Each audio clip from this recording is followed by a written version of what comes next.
ओम नमो भगवते वासुदेवाय। ओम नमो भगवते वासुदेवाय। ओम नमो भगवते वासुदेवाय। आप सबका आज के श्रीमद् भगवद गीता यथारूप के लाइव रीडिंग में स्वागत है। आज हम चैप्टर 6 को कंटिन्यू करेंगे।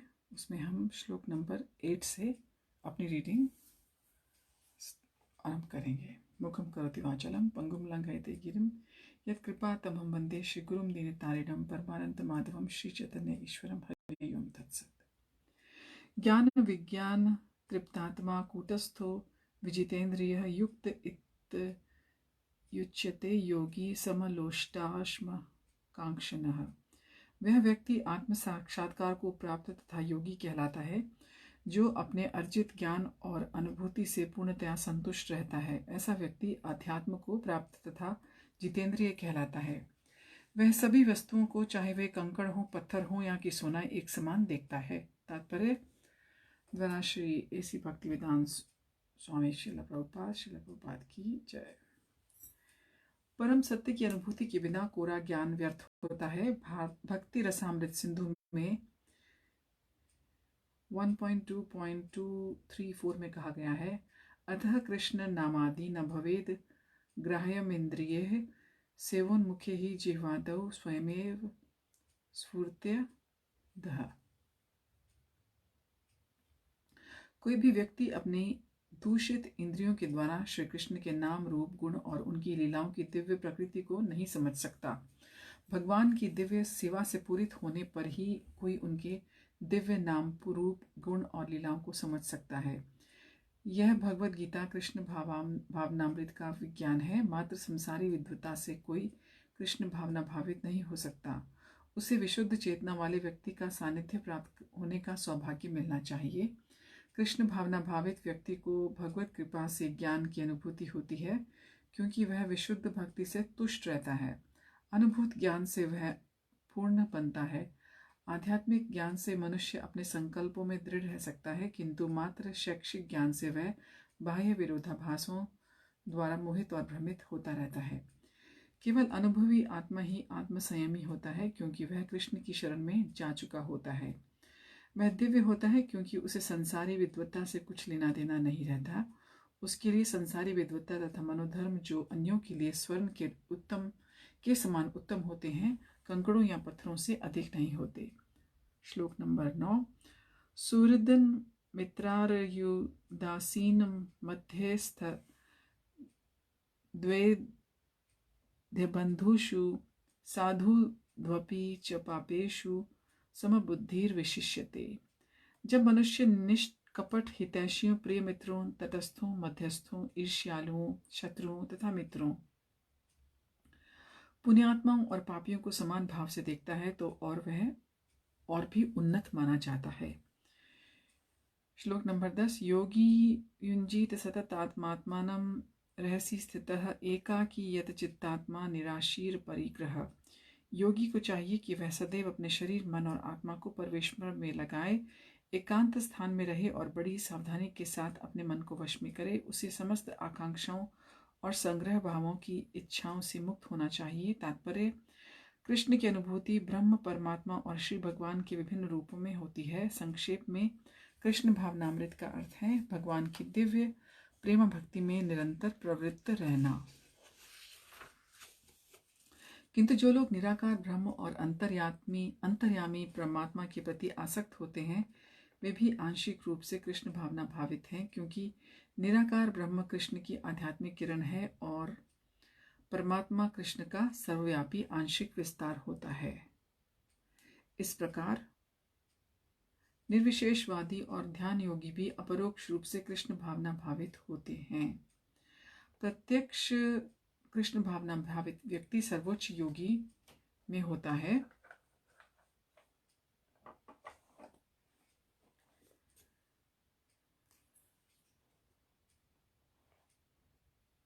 क्योंकि ऐसा भक्त जानता है कि ब्रह्म और परमात्मा क्या है। उसका परम सत्य विषयक ज्ञानपूर्ण होता है, जबकि निर्विशेषवादी तथा ध्यान योगी अपूर्ण रूप में कृष्ण भावना भावित होते हैं। इतने पर भी इन सबों को अपने अपने कार्यों में निरंतर लगे रहने का आदेश दिया जाता है, जिससे वे देर सवेर परम सिद्धि प्राप्त कर सकें। योगी का पहला कर्तव्य है कि वह कृष्ण पर अपना ध्यान सदैव एकाग्र रखे। उसे सदैव कृष्ण का चिंतन करना चाहिए और एक क्षण के लिए भी उन्हें नहीं भुलाना चाहिए। परमेश्वर में मन की एकाग्रता ही समाधि कहलाती है। मन को एकाग्र करने के लिए सदैव एकांतवास करना चाहिए और बाहरी उपद्रवों से बचना चाहिए। योगी को चाहिए कि वह अनुकूल परिस्थितियों को ग्रहण करे और प्रतिकूल परिस्थितियों को त्याग दे, जिससे उसकी अनुभूति पर कोई प्रभाव न पड़े। पूर्ण संकल्प कर लेने पर उसे उन व्यर्थ की वस्तुओं के पीछे नहीं पड़ना चाहिए जो परिग्रह भाव में उसे फंसा लें। ये सारी सिद्धियां तथा सावधानियां तभी पूर्ण रूपेण कार्यान्वित हो सकती हैं जब मनुष्य प्रत्यक्षतः कृष्ण भावना भावित हो, क्योंकि साक्षात कृष्ण भावनामृत का अर्थ है आत्मोत्सर्ग, जिसमें संग्रह भाव यानी कि परिग्रह के लिए लेश मात्र स्थान नहीं रहता। श्रील रूप गोस्वामी कृष्ण भावनामृत का लक्षण इस प्रकार देते हैं: अनासक्तस्य विषयान् यथार्हमुष्युञ्जतः निर्बन्धः कृष्ण संबंधे युक्तं वैराग्यमुच्यते। प्रापंचिकतया बुद्धया हरिसंबंधिन वस्तुनः मुमुक्षुभिः परित्यागो वैराग्यम फलगु कथ्यते। जब मनुष्य किसी वस्तु के प्रति आसक्त न रहते हुए कृष्ण से संबंधित हर वस्तु को स्वीकार कर लेता है, तभी वह परिग्रहत्व के ऊपर स्थित रहता है। दूसरी ओर जो व्यक्ति कृष्ण से संबंधित प्रत्येक वस्तु को बिना जाने त्याग देता है, उसका वैराग्य पूर्ण नहीं होता। इसको भक्ति सरसामृता सिंधु 2.255 से 256 में से लिया गया है। कृष्ण भावना भावित व्यक्ति भली भांति जानता रहता है कि प्रत्येक वस्तु श्री कृष्ण की है, फलस्वरूप वह सभी प्रकार के परिग्रह भाव से मुक्त रहता है। इस प्रकार वह अपने लिए किसी वस्तु की लालसा नहीं करता। वह जानता है कि किस तरह कृष्ण भावनामृत के अनुरूप वस्तुओं को स्वीकार किया जाता है और कृष्ण भावनामृत के प्रतिकूल वस्तुओं का परित्याग कर दिया जाता है। वह सदैव भौतिक वस्तुओं से दूर रहता है, क्योंकि वह दिव्य होता है और कृष्ण भावनामृत से रहित व्यक्तियों से किसी प्रकार का सरोकार न रखने के कारण सदा अकेला रहता है। अतः कृष्ण भावनामृत में रहने वाला व्यक्ति पूर्ण योगी होता है। श्लोक नंबर 11 और 12। शुचौ देशे प्रतिष्ठाय स्थिरमासन्नात्मनः नात्युच्छ्रितं नातिनीचं चैलजीन कुशोत्तरम। यथा श्लोक नंबर 11 और 12 ये दोनों इकट्ठे हैं। तत्रैकाग्रं मनः कृत्वा यतचित्तेन्द्रिय क्रियः उपविशयासने युञ्ज्याद्योगगमात्म विशुद्धये। श्लोक नंबर 12। योगाभ्यास के लिए योगी एकांत स्थान में जाकर भूमि पर कुशा बिछा दे और फिर उसे मृगशाला से ढके और ऊपर से मुलायम वस्त्र बिछा दे। आसन न तो बहुत ऊंचा हो न बहुत नीचा, यह पवित्र स्थान में स्थित हो। योगी को चाहिए कि इस पर दृढ़ता पूर्वक बैठ जाए और मन, इंद्रियों और कर्मों को वश में करते हुए तथा मन को एक बिंदु पर स्थिर करके हृदय को शुद्ध करने के लिए योगाभ्यास करे।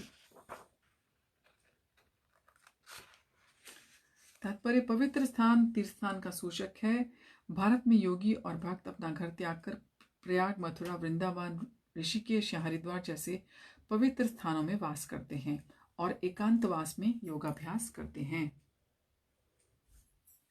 जहां यमुना तथा गंगा जैसी नदियां प्रवाहित होती हैं। किंतु प्रायः ऐसा करना सबों के लिए, विशेषतया पाश्चात्यों के लिए संभव नहीं है। बड़े बड़े शहरों की तथाकथित योग समितियां भले ही धन कमा लें, किंतु वे योग के वास्तविक अभ्यास के लिए सर्वथा अनुपयुक्त होती हैं। जिसका मन विचलित है और जो आत्मसंयमी नहीं है, वह ध्यान का अभ्यास नहीं कर सकता। अतः बृहन्नारदीय पुराण में कहा गया है कि कलयुग वर्तमान युग में जबकि लोग अल्पजीवी आत्म साक्षात्कार में मंद और चिंताओं से व्यग्र रहते हैं, भगवत प्राप्ति का सर्वश्रेष्ठ माध्यम भगवान के पवित्र नाम का कीर्तन है। हरेर नाम एव केवलम कलौ नास्तेव गतिरन्यथा। कलह और दम के इस युग में मोक्ष का एकमात्र स्थान भगवान के पवित्र नाम का कीर्तन करना है। कोई दूसरा मार्ग नहीं है, कोई दूसरा मार्ग नहीं है, कोई दूसरा मार्ग नहीं है। श्लोक नंबर 13। सममं काय शिरोग्रीवं धारयन्न चलं स्थिरः समप्रेक्ष्य नासिकाग्रम स्वं दिशश्चानन नवलोकयन। ये था श्लोक नंबर 13 और 14 दोनों इकट्ठे हैं। प्रशांतात्मा विगत भीर ब्रह्मचरिवर्ते स्थितः मनः संयम्य मच्चितो योग आसीत मत्परः। यथा श्लोक नंबर 14। योगाभ्यास करने वाले को चाहिए कि वह अपने शरीर, गर्दन और सिर को सीधा कर ले रखे और नाक के अगले सिरे पर दृष्टि लगाए।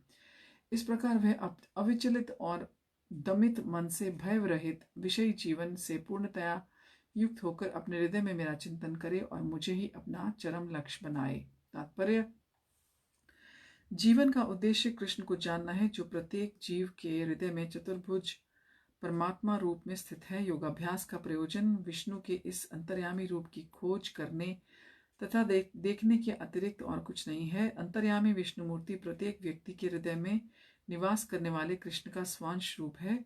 जो इस विष्णु मूर्ति की अनुभूति करने के अतिरिक्त किसी भी अन्य कपट योग में लगा रहता है, वह निस्संदेह अपने समय का अपव्यय करता है। कृष्ण ही जीवन के परम लक्ष्य हैं और प्रत्येक हृदय में स्थित विष्णु मूर्ति ही योगाभ्यास का लक्ष्य है। हृदय के भीतर इस विष्णु मूर्ति की अनुभूति प्राप्त करने के लिए ब्रह्मचर्य व्रत अनिवार्य है। अतः मनुष्य को चाहिए कि घर छोड़ दें और किसी एकांत स्थान में बताई गई विधि से आसीन होकर रहे। नित्य प्रति घर में या अन्यत्र मैथुन भोग करते हुए और तथाकथित योग की कक्षा में जाने मात्र से कोई योगी नहीं हो जाता। उसे मन को संयमित करने का अभ्यास करना होता है और सभी प्रकार की इंद्रिय तृप्ति से, जिसमें मैथुन जीवन मुख्य है, बचना होता है। महान ऋषि याज्ञवल्क्य ने ब्रह्मचर्य के नियमों में बताया है: कर्मणा मनसा वाचा सर्ववासवसथासु सर्वदा सर्वत्र मैथुन त्यागो ब्रह्मचर्यम प्रचक्षते। सभी कालों में, सभी अवस्थाओं में तथा सभी स्थानों में मनसा वाचा कर्मणा मैथुन भोग से पूर्णतः दूर रहने से में सहायता का ब्रह्मचर्य व्रत का लक्ष्य है। मैथुन में प्रवृत्त होकर योगाभ्यास नहीं किया जा सकता। इसके लिए बचपन से ही उसे इसका कोई ज्ञान नहीं होता कि ब्रह्मचर्य की शिक्षा दी जाती है। 5 वर्ष की आयु में बच्चों को गुरुकुल भेजा जाता है, जहाँ गुरु उन्हें ब्रह्मचारी बनने के दृढ़ नियमों की शिक्षा देता है। ऐसे अभ्यास के बिना किसी भी योग में उन्नति नहीं की जा सकती, चाहे वह ध्यान हो या कि ज्ञान या भक्ति। किंतु जो व्यक्ति विवाहित जीवन के विधि विधानों का पालन करता है और अपनी पत्नी से ही यह संबंध रखता है, वह भी ब्रह्मचारी कहलाता है। ऐसे संयमशील गृहस्थ ब्रह्मचारी को भक्ति संप्रदाय में स्वीकार किया जा सकता है, किंतु ज्ञान और ध्यान संप्रदाय वाले ऐसे गृहस्थ ब्रह्मचारी को भी प्रवेश नहीं देते। उनके लिए पूर्ण ब्रह्मचार्य अनिवार्य है। भक्ति संप्रदाय में गृहस्थ ब्रह्मचारी की संयमित मैथुन की अनुमति है, किंतु क्योंकि भक्ति संप्रदाय इतना शक्तिशाली है कि भगवान की सेवा में लगे रहने से स्वतः ही वह इस आकर्षण को त्याग देता है। भगवद गीता में 2.59 में कहा गया है: विषया विनिवर्तन्ते निराहारस्य देहिना रसवर्ज्यम रसोप्यस्य परम दृष्ट्वा निवर्तते। जहाँ अन्यों को विषय योग से दूर रहने के लिए बाध्य किया जाता है, वहीं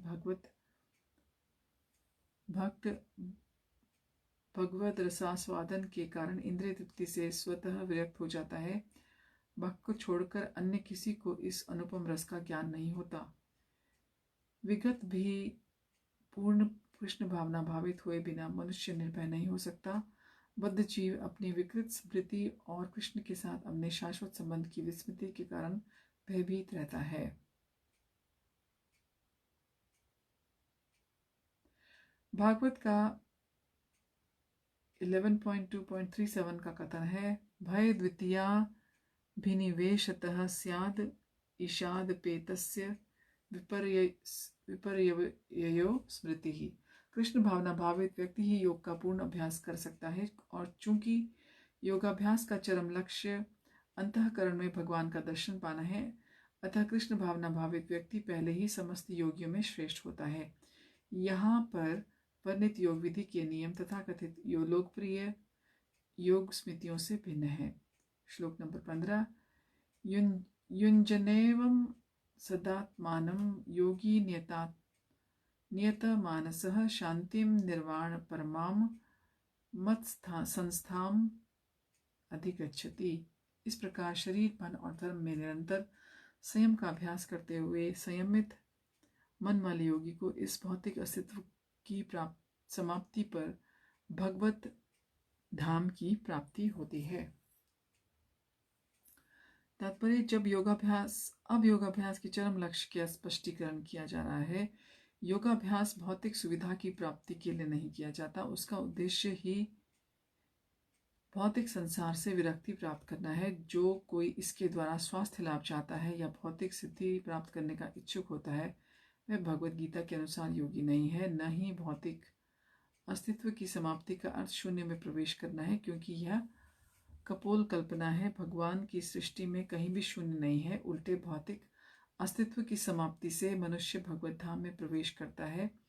भगवत गीता में भगवत धाम का भी स्पष्टीकरण किया गया है कि वह स्थान है जहाँ न सूर्य की आवश्यकता है, न चांद, न बिजली की। आध्यात्मिक राज्य के सारे लोग उसी प्रकार से स्वतः प्रकाशित हैं जिस प्रकार सूर्य द्वारा यह भौतिक आकाश, वैसे ही भगवत धाम सर्वत्र है, किंतु चिन्मय व्योम तथा उसके लोगों को ही परम धाम कहा जाता है। एक पूर्ण योगी जिसे भगवान कृष्ण का पूर्ण ज्ञान है, जैसा कि यहाँ पर भगवान ने स्वयं कहा है, मच्चित्तः मत्परः मत्स्थानम, वास्तविक शांति प्राप्त कर सकता है और अंत तो गत्वा कृष्णलोक या गोलोक वृंदावन को प्राप्त होता है। ब्रह्म संहिता में 5.37 में स्पष्ट उल्लेख है, गोलोक एवं निवसत्य खिलात्मभूतः। यद्यपि भगवान सदैव अपने धाम में निवास करते हैं जिसे गोलोक कहते हैं, तो भी वे अपनी परा आध्यात्मिक शक्तियों के कारण सर्वव्यापी ब्रह्म और अंतर्यामी परमात्मा है। कोई भी कृष्ण और विष्णु के रूप में उनके पूर्ण विस्तार को सही जाने बिना वैकुंठ में या भगवान के नित्य धाम गोलोक वृंदावन में प्रवेश नहीं कर सकता। अतः कृष्ण भावना भावित व्यक्ति ही पूर्ण योगी है, क्योंकि उसका मन सदैव कृष्ण के कार्यकलापों में तल्लीन रहता है। स वै मनः कृष्ण पदारविंदयो, वेदों में श्वेताश्वतर उपनिषद 3.8 में भी हम पाते हैं, तमेव विदित्वाति मृत्यु में थी। केवल भगवान कृष्ण को जानने पर जन्म और मृत्यु पर के पथ को जीता जा सकता है। दूसरे शब्दों में, योग की पूर्णता संसार से मुक्ति प्राप्त करने में और इंद्रजाल तथा व्यायाम के कर्तव्यों द्वारा अबोध जनता को मूर्ख बनाने में नहीं।